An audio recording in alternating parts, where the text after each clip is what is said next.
بسم اللہ الرحمن الرحیم۔ قرآن کریم زیادہ تعریف کرتا ہے پیغمبر خدا صلی اللہ علیہ وسلم کا حرم ہے، حضور صلی اللہ علیہ وسلم کا گھر ہے، شہنشاہ کائنات کی پاکیزہ بیویاں ہیں۔ سیدہ ام سلمہ رضی اللہ تعالیٰ عنہ فرماتی ہے میرا خامند ابو سلمہ میرا خامند تھا، میں اس کی گھر والی تھی، ہم دونوں میں بڑا پیار اور محبت تھا، بڑا ذوق اور شوق تھا۔ ایک دن بیٹھے بیٹھے آپس میں باتیں چل پڑی کہ جنت میں کون سی عورت آدمی کو ملے گی، کون سا مرد ملے گا۔ حضرت سلمان فرمانے لگے، ابو سلمہ فرمانے لگے میں تجھے بتا دیتا ہوں، میں نے سنا ہے مدنی کریم صلی اللہ علیہ وسلم سے اگر مرد عورت دونوں نیک ہوں، عورت مر جائے مرد دوسرا نکاح نہ کرے، وہی عورت جنت میں اس کے ساتھ جائے گی، اور اگر مرد مر جائے عورت دوسرا نہ نکاح کرے پھر وہ عورت اس کے ساتھ جنت میں جائے گی۔ ام سلمہ کہتی ہے میں نے عرض کیا ہم تم دونوں عہد و پیمان کر لے، وعدہ کر لے اگر آپ مر جاؤ تو میں شادی نہ کروں گی، میں مر جاؤں گا تو شادی نہ کرنا، تاکہ جنت میں دونوں آرام سے رہیں گے۔ حضرت ابو سلمہ فرمانے لگے نہیں میری بات کو مان لینا، میری بات اگر میں مر جاؤں تو کسی سے نکاح کر لینا۔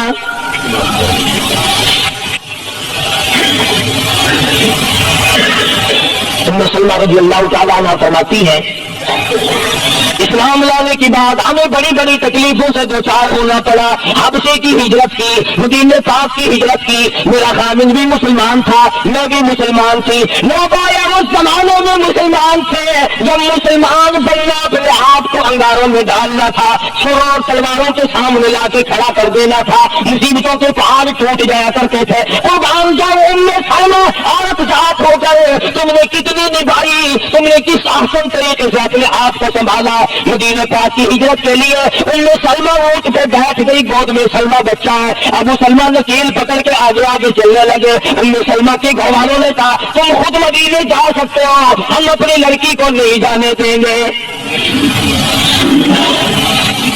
اسلام اور ایمان کی وجہ سے کس قدر مصیبتوں کے پہاڑ ٹوٹ رہے۔ سمجھتی ہے میرے میکے والوں نے مجھے زبردستی اونٹ سے اتار لیا، ابو سلمہ مدینے کی طرف چلے گئے رضی اللہ تعالی عنہ۔ اس کے بعد میرے سسرال والے خاندان کو پتا چلا کہ انہوں نے زبردستی لڑکی کو اونٹ سے اتار لیا، وہ آئے 3-4 سال کا سلمہ میرا بچہ تھا مجھ سے چھین کر لے گئے۔ اگر تم اپنی لڑکی کو نہیں جانے دیتے ہمارے آدمی کے ساتھ تو ہم بھی اپنا لڑکا تمہارے پاس نہیں چھوڑیں گے۔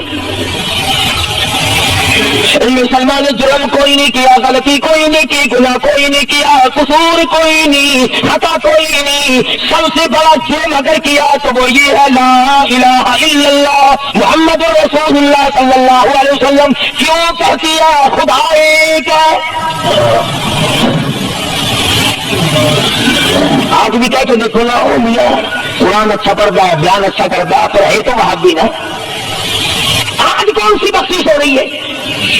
ام سلمہ رضی اللہ تعالیٰ عنہ فرماتی ہے خامد مدینے میں، بچہ میرا سسرال والوں کے پاس، میں اپنے میکے والوں کے پاس، سارا دن ریت کے ٹبے کے اوپر بیٹھ کر پہاڑی پہ رویا کرتی تھی۔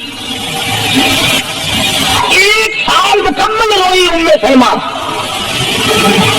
اور یہ تکلیف آئی ہے کلمے کی وجہ سے، ایمان کی وجہ سے، اللہ کی توحید کی وجہ سے، محمد کریم صلی اللہ علیہ وسلم کے ختم نبوت کی وجہ سے۔ ایسے سرگردان لوگ تھے، کیا ان کے یہاں ایمان قیمت رکھتا تھا؟ سزا صرف ایمان کی ہے۔ ابو سلمہ مدینے میں، لڑکا سسرال والوں کے پاس، خود یہاں رہتی ہے، سمجھتی ہے کوئی دن ایسا نہ تھا سارا دن پہاڑی پہ بیٹھ کر اکیلی رویا کرتی تھی۔ آج تو اگر تھوڑی سی کوئی پریشانی آ جائے بستی میں سے، محلے میں سے کئی رہنما اٹھ کھڑی ہوں گی، پرانی منہ میں دانت نہیں، پیٹ میں ہاتھ نہیں، منہ جھڑا کے میں تو پولیس سے تھا سدے ٹھیک تھی ویسے۔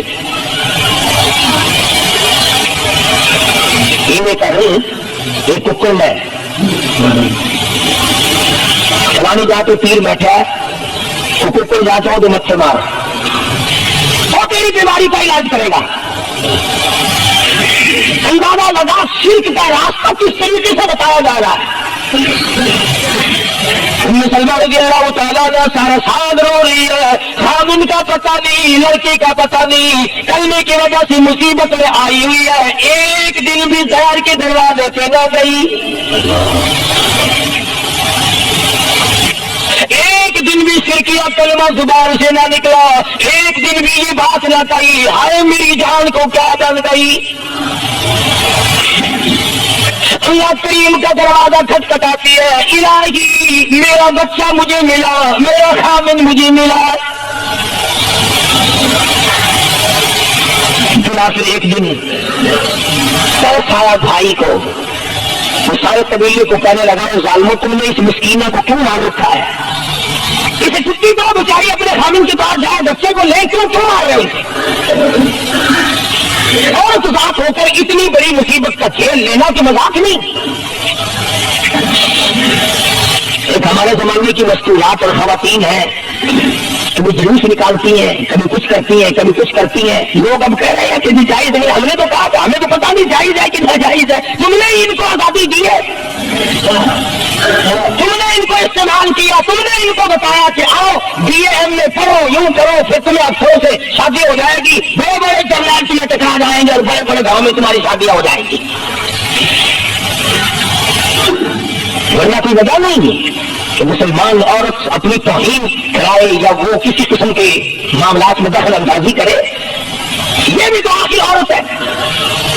سیدہ ام سلمہ رضی اللہ تعالیٰ نے اپنے بچی کو لے کر مدینے پاک کی طرف اکیلی روانہ ہوئی۔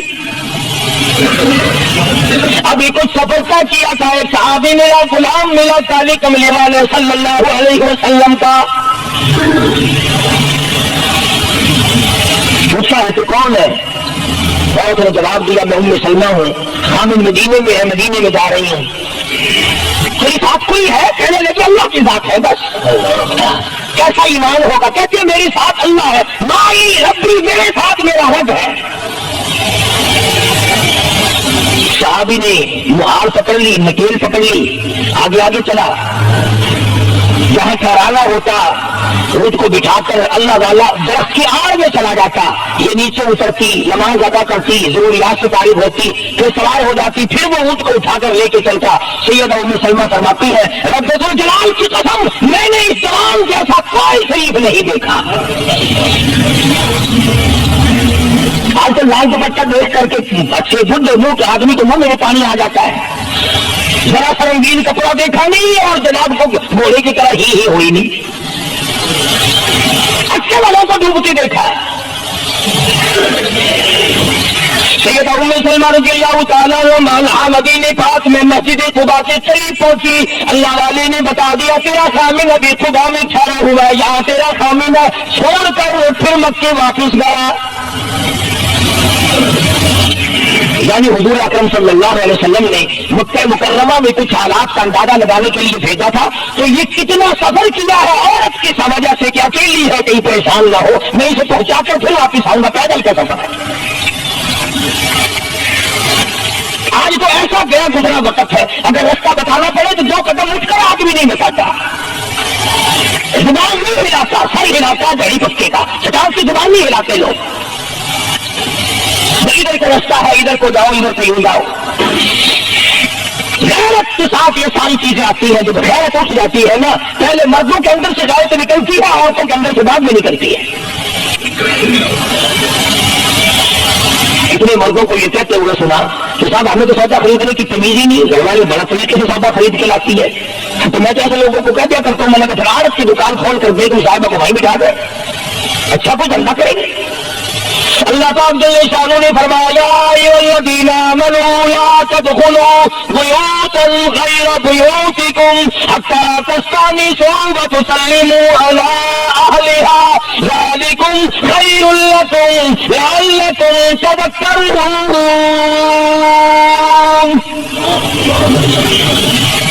ایمان والوں، کلمہ پڑھنے والوں، لا تدخلوا بیوتا غیر بیوتکم، مت داخلہ کسی کے گھر میں اجازت کے بغیر، اذن کے بغیر مت داخلہ،